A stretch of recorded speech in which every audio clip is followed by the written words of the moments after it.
Olá, sejam todos e todas muito bem-vindos, muito bem-vindas novamente. Sim, novamente, pois nós estamos agora na aula prática 1. Esta é a sequência das nossas aulas.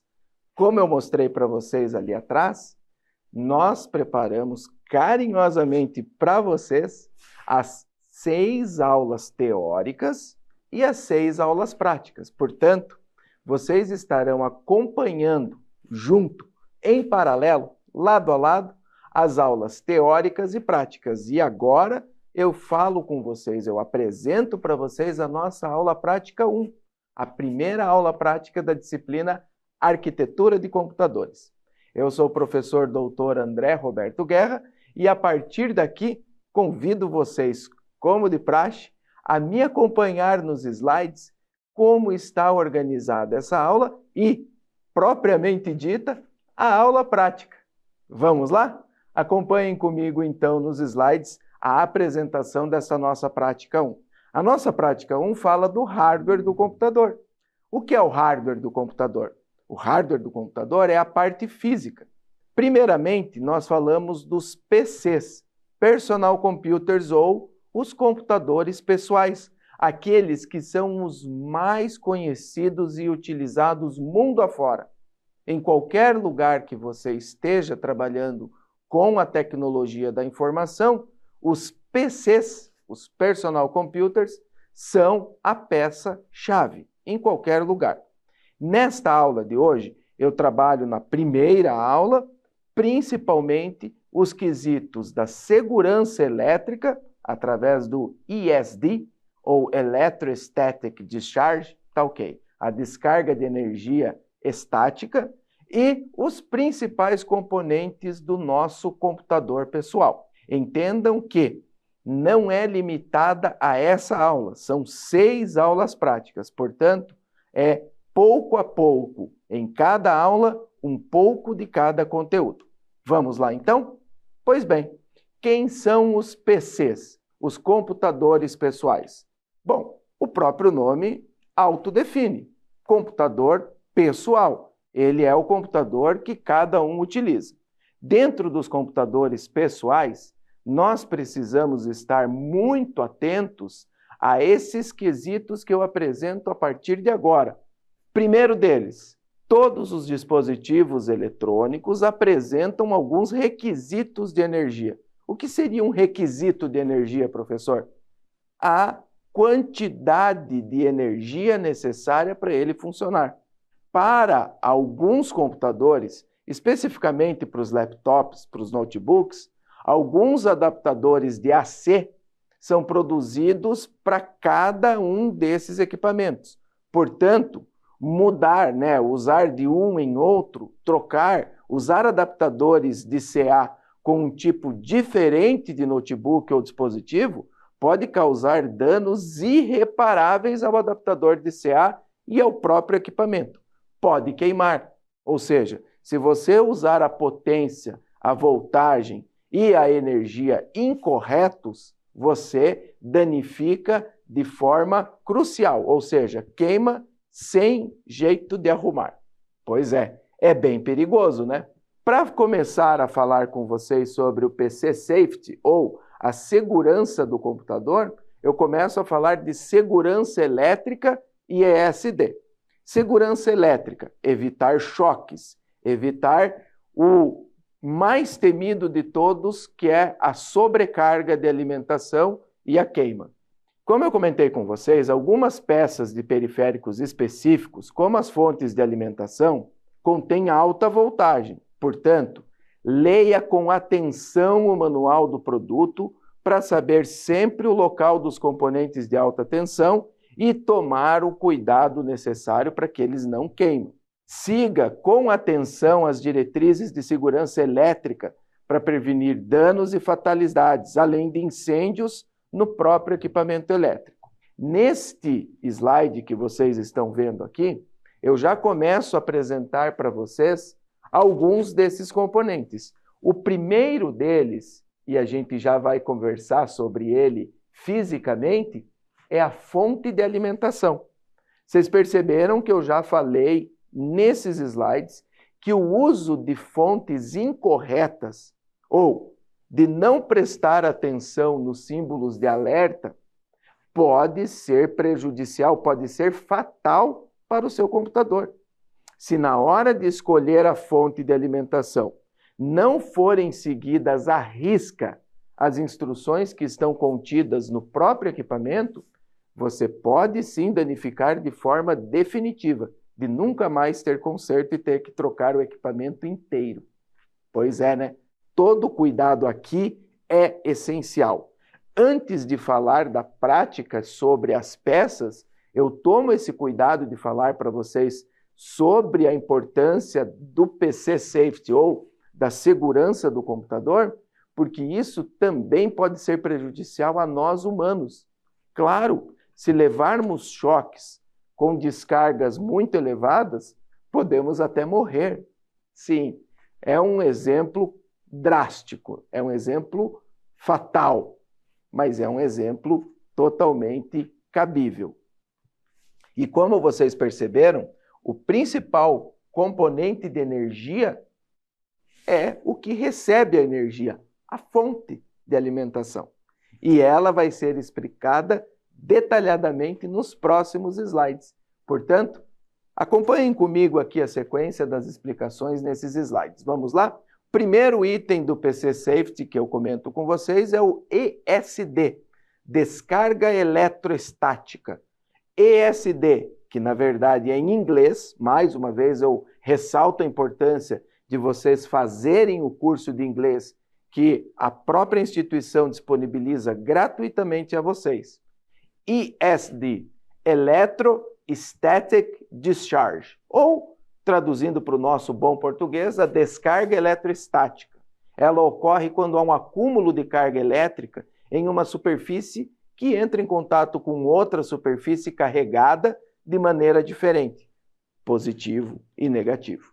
A ESD pode causar danos ao equipamento e ao computador se não for descarregada corretamente. E para que uma pessoa possa sentir a ESD, é necessário um acúmulo de no mínimo 3.000 volts. Gente, é muita voltagem. Para que nós possamos sentir a energia estática, nós precisamos ter um acúmulo de energia de pelo menos 3.000 volts. Traduzindo em miúdos para vocês, a tensão, a corrente que nós usamos normalmente são 110 volts.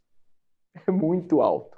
Mas o que eu quero deixar claro para vocês é que quando nós estamos, por exemplo, em um carro usando roupas de lã e você desce do carro, quando você encosta na porta para fechar, você sente aquele choquezinho. Ou quando você está com uma roupa como essa que eu citei, de algodão, de lã, e você abraça algum amigo ou pega na mão de repente e leva aquele choque. Aquilo é uma descarga eletrostática. Agora, o que vale ressaltar aqui, e eu chamo a atenção de vocês muito sério, é que se nós estivermos carregados estaticamente e naquele instante tocarmos em algum equipamento, o equipamento pode receber essa descarga. E quando ele recebe essa descarga, a queima, o choque é inevitável.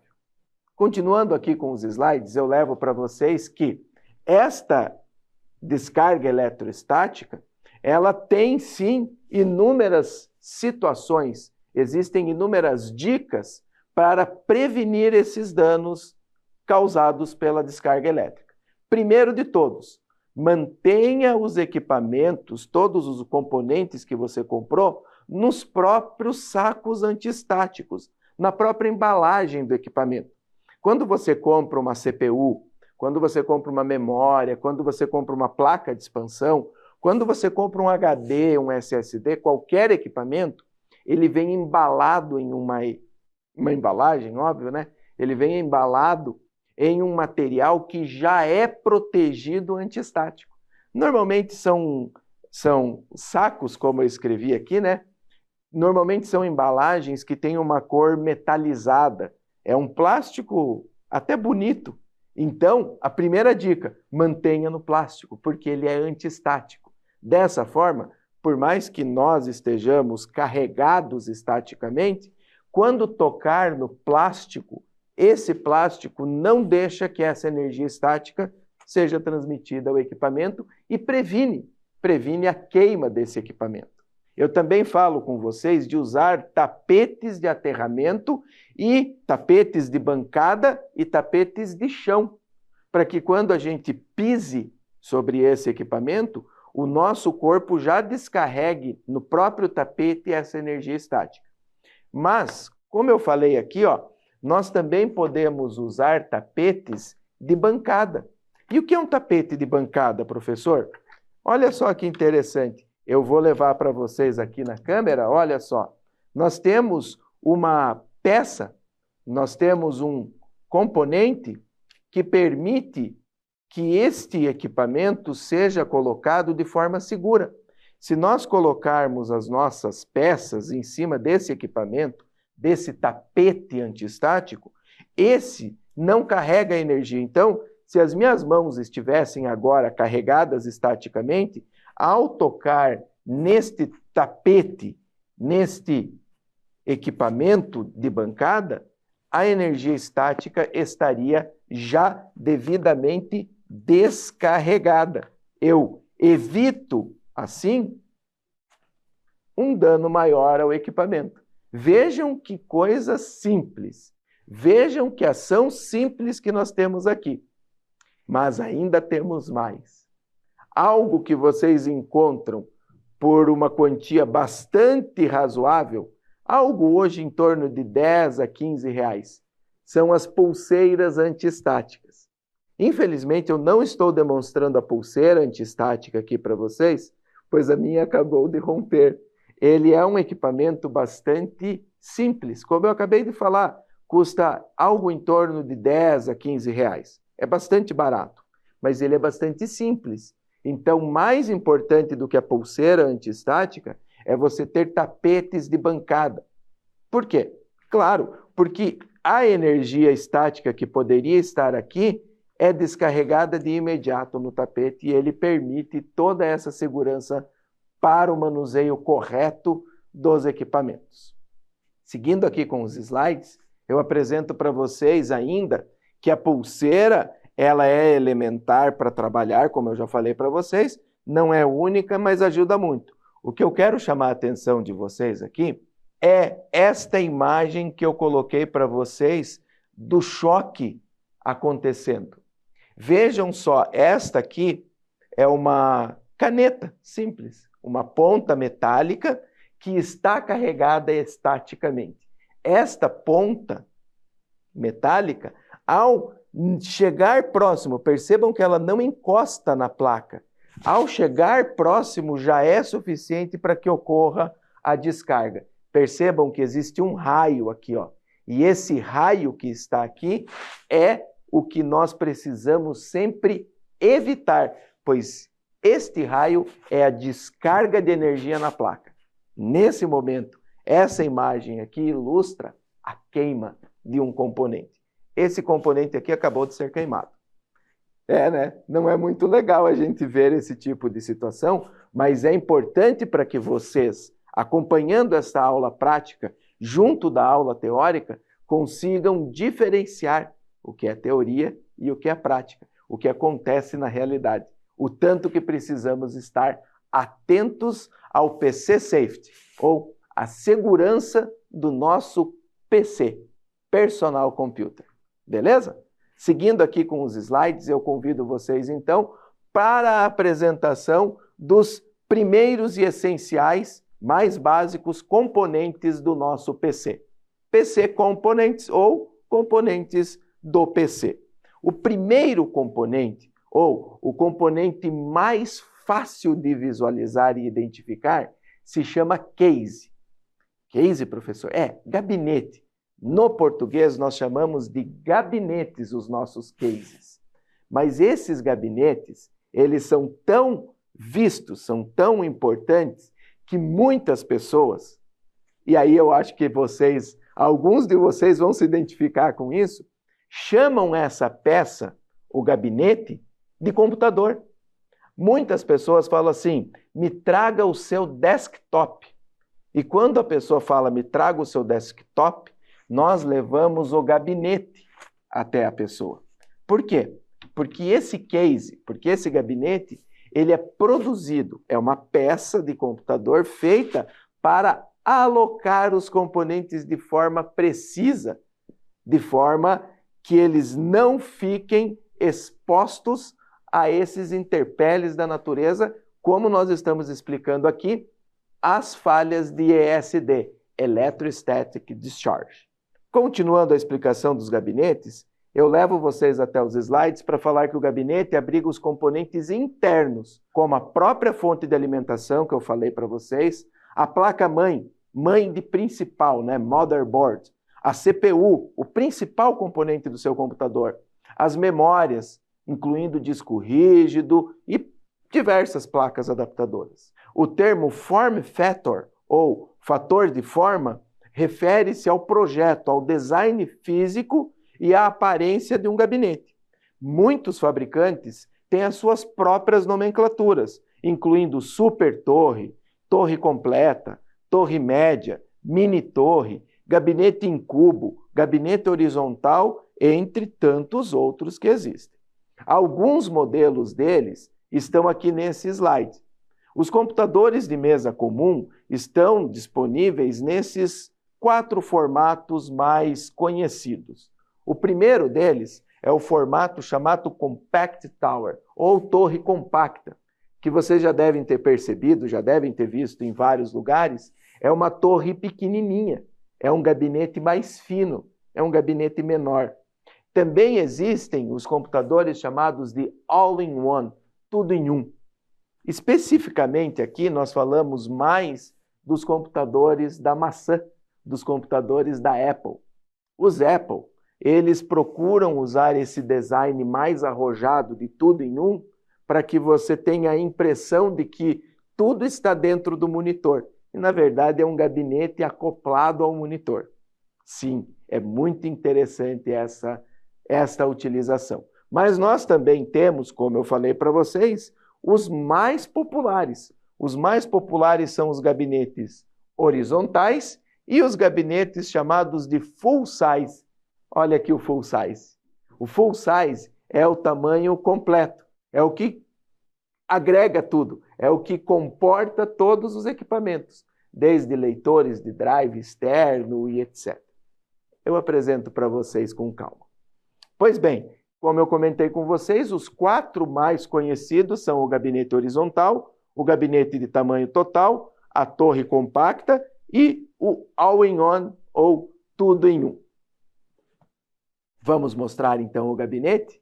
Pois bem, como eu comentei com vocês, eu trouxe até essa bancada para vocês um gabinete já usado. É uma peça que não tenho receio em mexer com as mãos, em mexer sem a pulseira estática, principalmente porque ele já está sem a fonte de alimentação. Então, se ele está sem a fonte de alimentação, já não tem energia para queimar.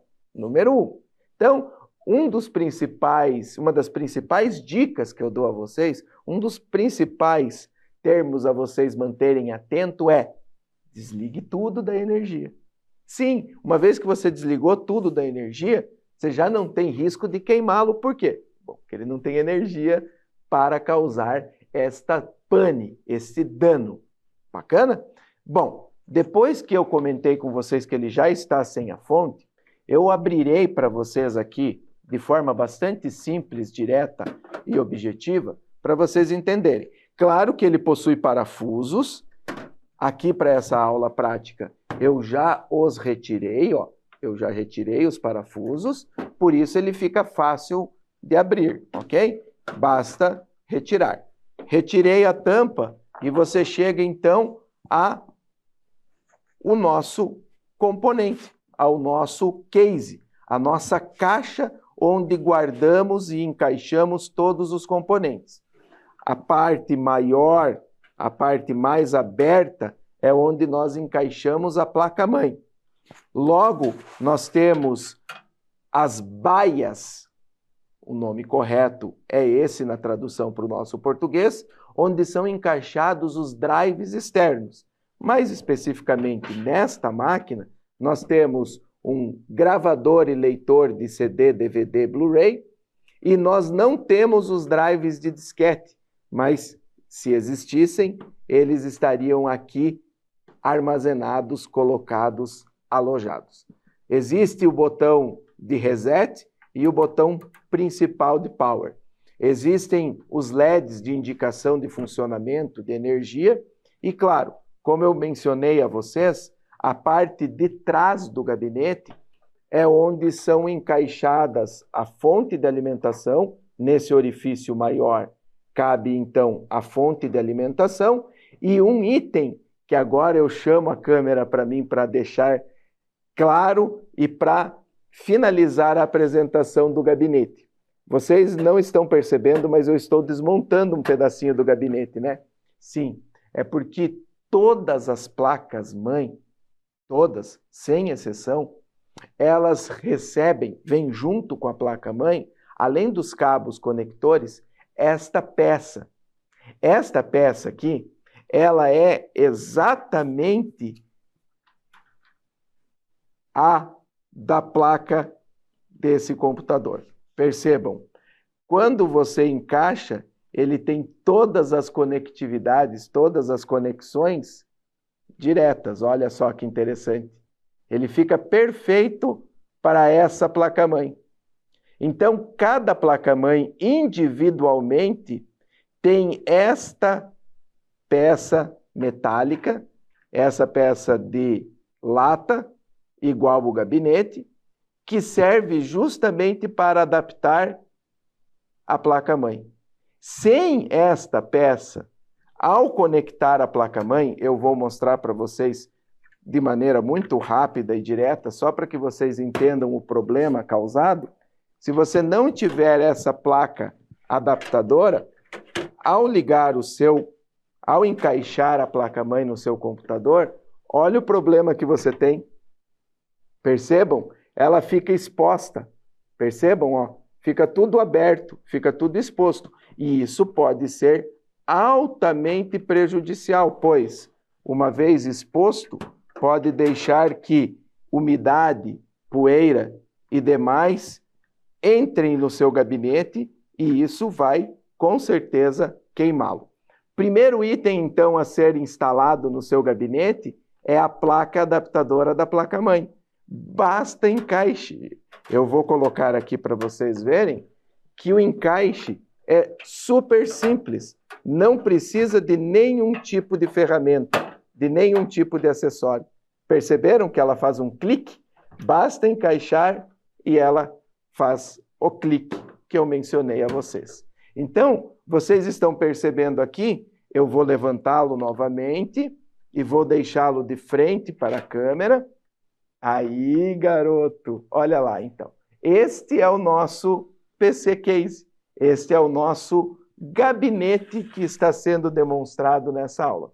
Então, entendam que os computadores atuais, eles recebem gabinetes que são exagerados na decoração.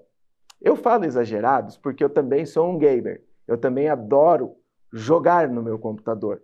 E quando nós falamos do computador como uma peça de decoração em casa, os gabinetes atuais vêm com essas partes em vidro ou acrílico transparente, o que permite que nós possamos comprar os ventiladores, os coolers, com LEDs coloridos. E aí, quando você liga, principalmente numa sala escura, você tem aquele design, você tem aquele equipamento bonito, colorido, com várias luzes piscando. É isso que a gente vê normalmente nas vitrines como PC gamers, ok?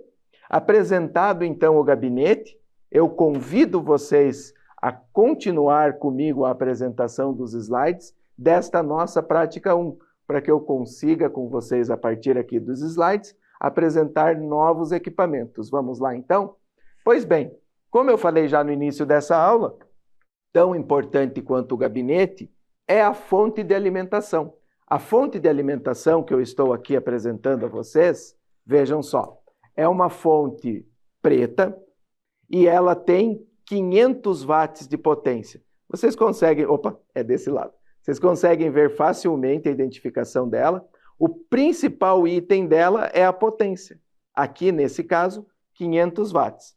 500 watts de potência para essa fonte aqui são suficientes para você alimentar todos os equipamentos que serão colocados nesse computador, incluindo placa-mãe, memória, processador e os próprios discos, ok?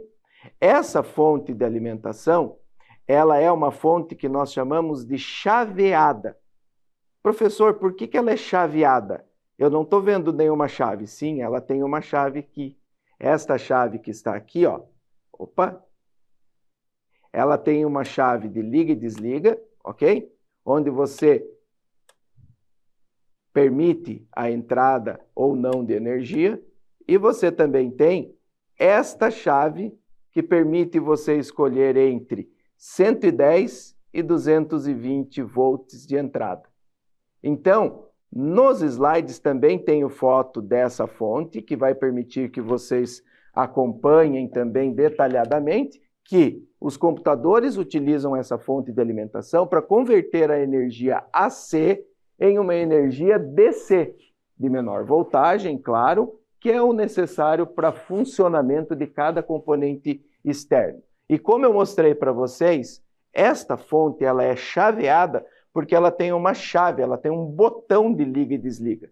Sim, você liga e desliga a fonte sem a necessidade de retirar o cabo de força, sem a necessidade de desligar da tomada, mas, principalmente, você desliga a energia, evitando a queima, evitando o uso incorreto da energia. E como eu falei, ela é bivolt. Ela funciona tanto no 110 quanto no 220. Porém, eu mostrei para vocês e eu chamo a atenção novamente, ela possui uma chave que permite então você selecionar se ela é 110 ou 220 volts. Beleza?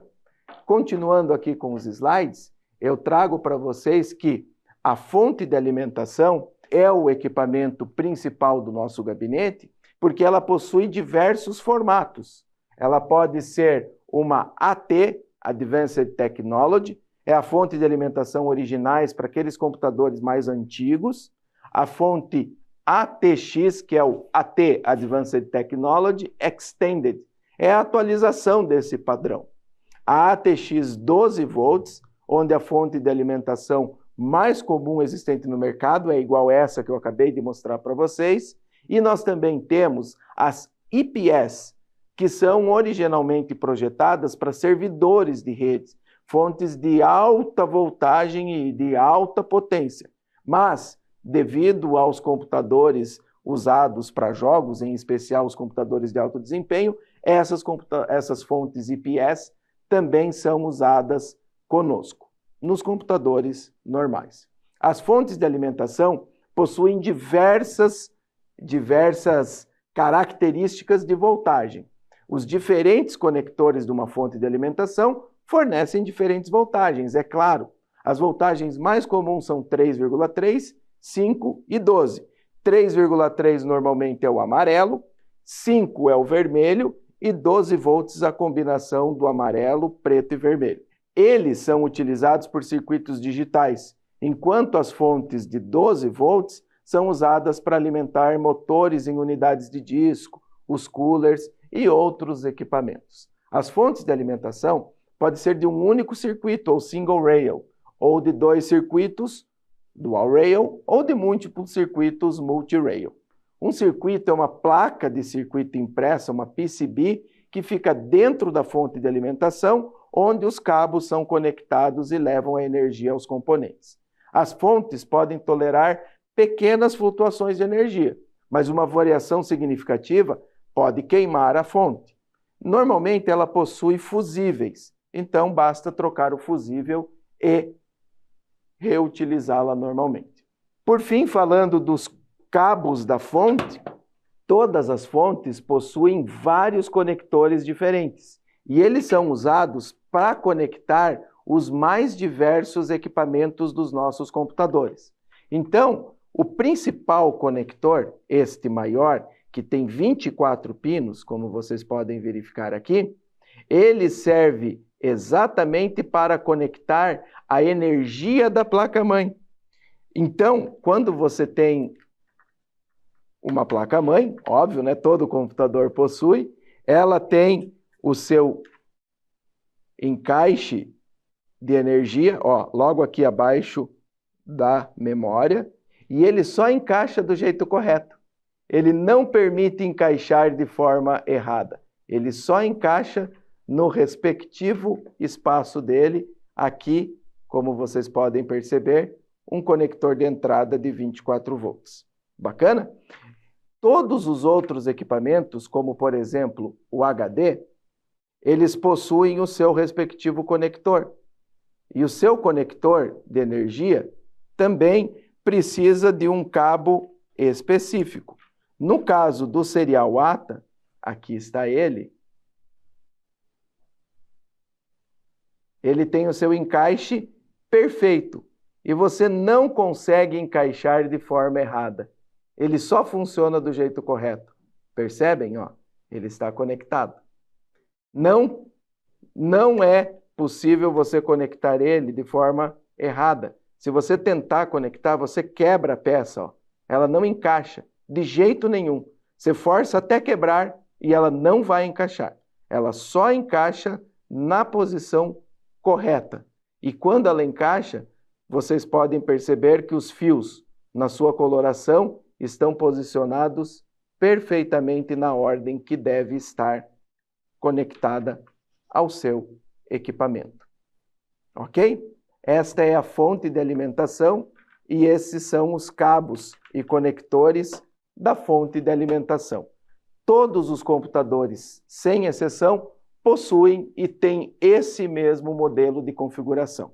Esses conectores servem para você ligar a placa-mãe, para ligar todos os seus seriais ATA, todos os drives e, inclusive, as alimentações extras para a placa de vídeo e para a alimentação auxiliar.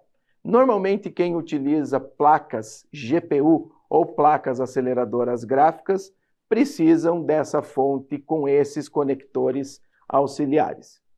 Como eu já falei anteriormente, o principal componente, como o próprio nome já diz, né, é a placa-mãe, a motherboard. Ela é o backbone do computador, é onde tudo está conectado. É uma placa de circuito impresso, PCB, que contém barramentos ou caminhos elétricos que interconectam os principais componentes eletrônicos da placa-mãe do teu computador. Esses componentes podem ser soldados diretamente à placa-mãe ou adicionados com slots de expansão. Quando a gente fala deles estarem conectados direto à placa-mãe, nós estamos falando das saídas da tua placa-mãe. Essa placa-mãe, por exemplo, ela possui as entradas USB, a entrada de teclado, ela tem porta serial, ela tem porta VGA, ou seja, esta placa-mãe tem placa de vídeo, ela possui uma porta HDMI, que permite que você tenha 2 monitores ligados simultaneamente, ela possui placa de rede, ela possui USB 3.0 e ela possui ainda as entradas de áudio. Ou seja, essa placa-mãe que eu estou mostrando aqui para vocês já possui integrado a ela os extras, como placa de vídeo, placa de som, placa de rede e etc. E aqui em cima ainda possui uma porta paralela, ou seja, uma porta de expansão. Quando vocês têm essa visão por cima, eu vou chamar assim essa visão por cima da placa-mãe, você já consegue entender que existe aqui o cooler, aonde está a CPU, existem os slots para as memórias, mais especificamente a memória RAM. Nesse aqui, nós estamos mostrando uma memória RAM de 8 GB da marca Kingston. Bacana? E, além da memória e do processador, como eu falei para vocês, os vários dispositivos de entrada e saída e os seus respectivos conectores.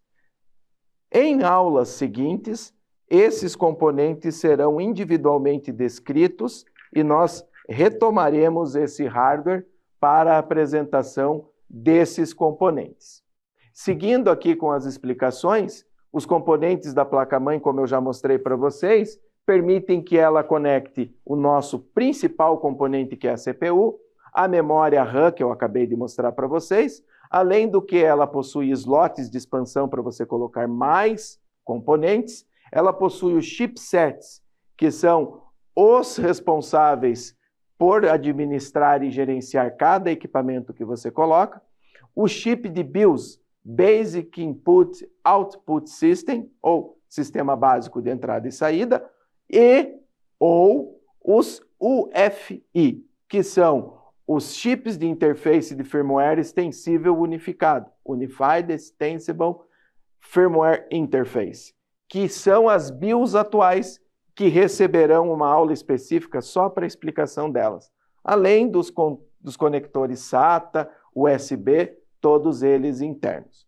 Então eu mostrei para vocês agora há pouco uma visão dessa placa-mãe ASUS, que está aqui em cima da nossa bancada.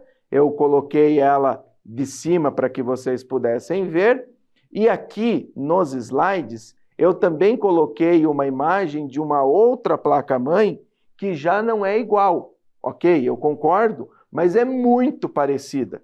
Quase todas as placas-mãe que vocês encontram no mercado possuem essa característica. Slots de expansão, como eu citei para vocês aqui, o slot para a conexão da CPU, os slots para conexão de memória, os slots de expansão, contando com as portas serial ATA, USB, o chip da BIOS, o chipset da placa-mãe, entre tantos outros.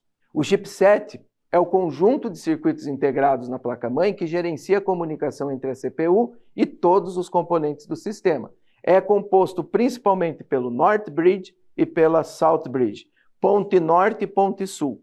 A ponte norte controla o acesso de alta velocidade à memória RAM e à placa de vídeo.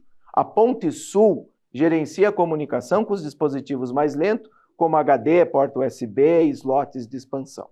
Então, aquela imagem que vocês viram anteriormente, eu vou voltar só um minutinho, tá, gente? Ó, essa é a imagem da placa-mãe real, beleza? Como essa que vocês acabaram de ver aqui sobre a bancada. E aqui eu apresento para vocês de forma gráfica, mas não com a imagem real, como que os componentes da placa-mãe estão interligados através do barramento. Ou seja, a CPU está ligada ao chipset North Bridge, que está ligado ao PCI e à memória RAM, que por sua vez está ligado ao South Bridge, que está ligado ao HD, a BIOS, aos todos os periféricos ligados à sua USB, teclado, mouse, câmera de vídeo, etc., e os slots de expansão. Além disso, eu apresento para vocês a CPU. A CPU é a unidade central de processamento. A unidade central de processamento, claro, é o principal item de qualquer computador. Ele é responsável por interpretar, executar, é um chip. Olha só que interessante. Esta que eu estou mostrando para vocês e que eu estou desmontando aqui, ó, com muito cuidado, mesmo ela já estando queimada, esta aqui é a CPU Intel Core i5. Percebam, ó. Essa é a CPU. Brilhante, bonita. Sim, isso que está em dourado aqui, que conecta a CPU à placa-mãe, são filamentos de ouro. Existem empresas de reciclagem que são especializadas em retirar essa quantidade de ouro que fica disponível na própria CPU. Ou seja, todas as CPUs, indiferente ao fabricante, possuem esse tipo de conexão, ok? Então, esta é a CPU da nossa placa-mãe. O socket da CPU é a conexão entre a motherboard e o processador. Cada CPU obedece, atende a um tipo de socket. E se você comprar o socket errado, óbvio, não vai encaixar e ela não vai funcionar. Os sockets e pacotes de CPU modernos são constituídos pelo PGA, Pin Grid Array. Como vocês acabaram de ver aqui, eles são pinos que ficam... Eu vou tentar levar mais perto de vocês, ó. Aí, garoto. Então, esses pinos que estão aqui, ó, eu vou deitar um pouquinho a placa para que vocês vejam a diferença, ó. Conseguem perceber, né? Então, nós temos os pinos na placa-mãe, ok? Ó. Os pinos estão na placa-mãe e quando nós colocamos a CPU, eu vou levar ela perto de vocês, ó. A CPU, ela está exatamente na mesma ordem, percebam, ó. É exatamente na mesma ordem. Cada um desses pontinhos que está aqui na placa-mãe e na CPU são portas responsáveis por alguma função do seu processador, da sua CPU, ok? As CPUs ainda utilizam os LGAs, Land Grid Array, onde os pinos no socket e não no processador, como eu acabei de mostrar a vocês. Outro componente essencial do computador, que eu já mostrei para vocês nas aulas 1 e 2, lá na aula teórica, que vocês estão acompanhando junto, são as memórias, em especial a memória RAM, também conhecida como memória de acesso aleatório, ou memória principal. Eles, os computadores, podem usar diferentes tipos de memória, especialmente as memórias DDR. Elas são memórias que têm famílias. DDR começou com a família 1 e está atualmente na família 5. DDR 1, 2, 3, 4, 5. Cada placa-mãe tem o seu modelo que é compatível e você deve estar atento a usar o modelo compatível à sua placa-mãe. Todos os chips de memória armazenam dados na forma de bytes. Um byte é um bloco de 8 bits armazenado como 0 ou 1 dentro do chip de memória. Essas memórias também podem ser memórias do tipo ROM, memórias que são chamadas de Read-Only Memory. Read-Only Memory são memórias apenas de leitura. Elas podem ser ROM, PROM, EPROM e E2PROM. Todas elas estão devidamente descritas e apresentadas lá na aula teórica. A principal e mais conhecida delas é essa que está aqui bem pequenininha. Tomara que a câmera consiga um zoom suficiente, né? Mas é bem difícil porque ele é muito pequenininho, ó. Vejam, é maior do que minha unha. É menor do que minha unha, desculpe. A minha unha é maior do que o chip, olha só que interessante.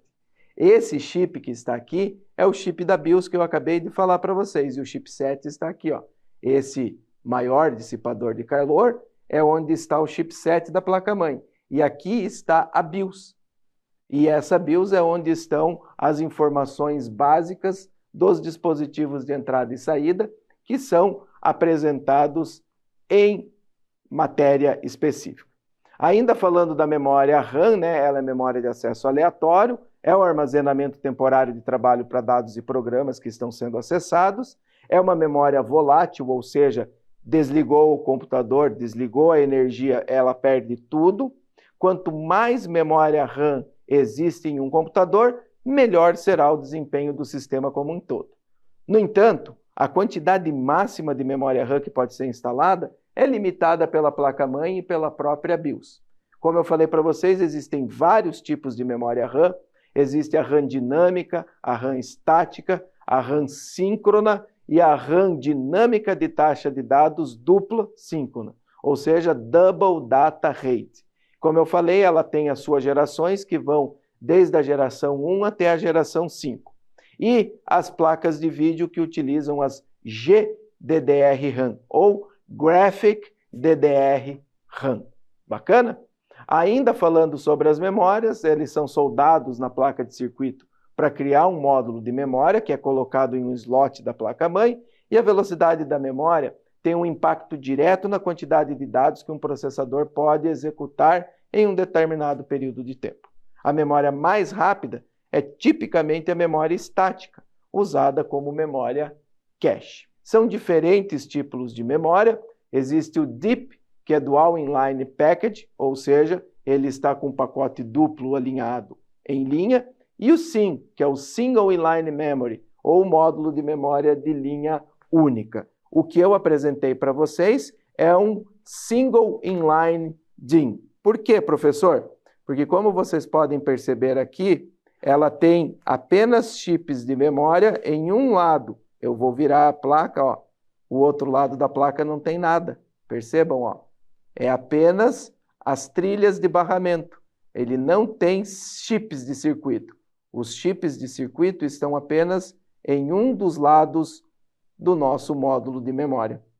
Por isso, ela é Single Inline Memory. E como eu mostrei para vocês anteriormente, ó, ela só encaixa do jeito correto. Se você tentar ligá-la com o jeito errado, você vai apertar até quebrar a placa, ó. Ela não encaixa. Ela só encaixa do jeito correto. Entrando com a posição certa, no lado correto, ela encaixa perfeitamente. Beleza? Seguindo, então, as memórias têm erros de memória que ocorrem normalmente quando os dados não estão sendo armazenados. Basta resetar a máquina para ela voltar ao normal. E o computador usa diferentes métodos para detectar e corrigir os erros de memória. Alguns diferentes métodos de verificação incluem aqui a não paridade ou a paridade. Não paridade, a memória não tem como verificar se tem erros de memória. Memória com paridade, ela usa a paridade de 8 bits para dados e 1 bit para verificação de erro. E a ECC, Error Correction Code, são as memórias de código de correção de erro, que pode, além de detectar o erro de bits da memória, corrigir esses erros. Essas memórias ECC Check são normalmente usadas nos servidores de grande porte. Assim, rapidamente, eu apresentei para vocês nessa primeira aula um Oi. Oi, esse é o computador. Vocês tiveram a oportunidade de conhecer principalmente as questões relacionadas ao PC Safety ou ao cuidado do PC, para que ele não queime pelo principal motivo de queima dos equipamentos, ESD, Electrostatic Discharge, ou descarga eletrostática. A partir daqui, eu convido vocês para a sequência das nossas aulas teóricas e práticas, para que vocês continuem acompanhando lado a lado, juntos, as aulas teóricas e as aulas práticas, e assim consigam colocar em funcionamento essas máquinas maravilhosas, os nossos personal computers. Obrigado a todos pela participação e aguardo vocês nas próximas aulas, hein? Até breve!